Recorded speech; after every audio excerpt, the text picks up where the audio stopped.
বড় এক অনিশ্চয়তার মেঘ জমেছিল দেশের ক্রিকেট আকাশে। চারিদিকে শুধু এক প্রশ্ন, তাহলে কি আবার বন্ধ হয়ে যাচ্ছে বিপিএল? সব শঙ্কা, সব বিতর্ক কি তবে সত্যি হতে যাচ্ছে? হুট করেই বদলে গেল পুরো দৃশ্যপট।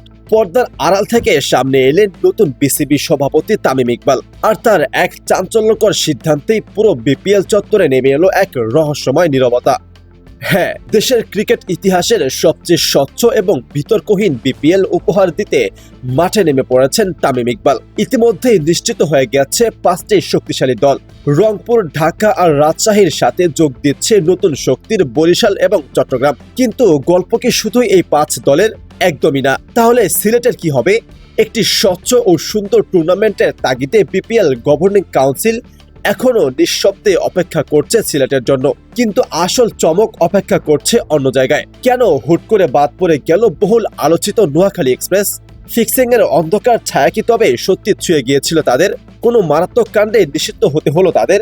আর ওদিকে খুলনা কি নিয়ে কেউ কেন আগ্রহ দেখালো না? কেউ কি ইচ্ছে করে দূরে সরে গেল, নাকি এর পেছনেও কাজ করছে অন্য কোনো গভীর সমীকরণ?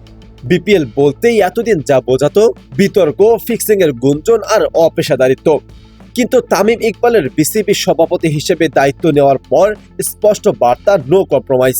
ফিক্সিং এর কালিমা মুক্ত এক সাজানো গোছানো বিপিএল উপহার দিতে একের পর এক কঠোর সিদ্ধান্ত নিচ্ছেন তিনি। পুরনো সব অচলায়তন ভেঙে দিয়ে এক নতুন ভোরের ইঙ্গিত দিচ্ছে এবারের টুর্নামেন্ট।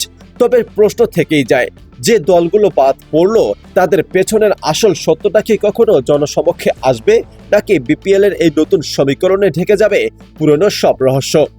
আন্দোলন, অনিশ্চয়তা আর পেছনের দরজার সব নাটকীয়তা কাটিয়ে অবশেষে আলোর মুখ দেখতে যাচ্ছে বিপিএল। 5টি দল প্রস্তুত, অপেক্ষা শুধু এক টুকরো ঘোষণার। আপনার কি মনে হয়, ফিক্সিং এর দায়ে নোয়াখালীকে বাদ দেওয়া আর খুলনার প্রতি ফ্রাঞ্চাইজিগুলোর এই উদাসীনতা, এটাই কি বিপিএল কে স্বচ্ছ করার সঠিক উপায়, নাকি তামিম ইকবালের এই মাস্টার প্ল্যানে লুকিয়ে আছে আরো বড় কোনো চমক? আপনার মতামত কমেন্ট বক্সে লিখে জানান এখনই। আর বিপিএল এর ভেতরের সব গোপন খবর সবার আগে পেতে চ্যানেলটি সাবস্ক্রাইব করে বেল আইকনটি চেপে রাখুন। দেখা হচ্ছে পরের ভিডিওতে। ধন্যবাদ।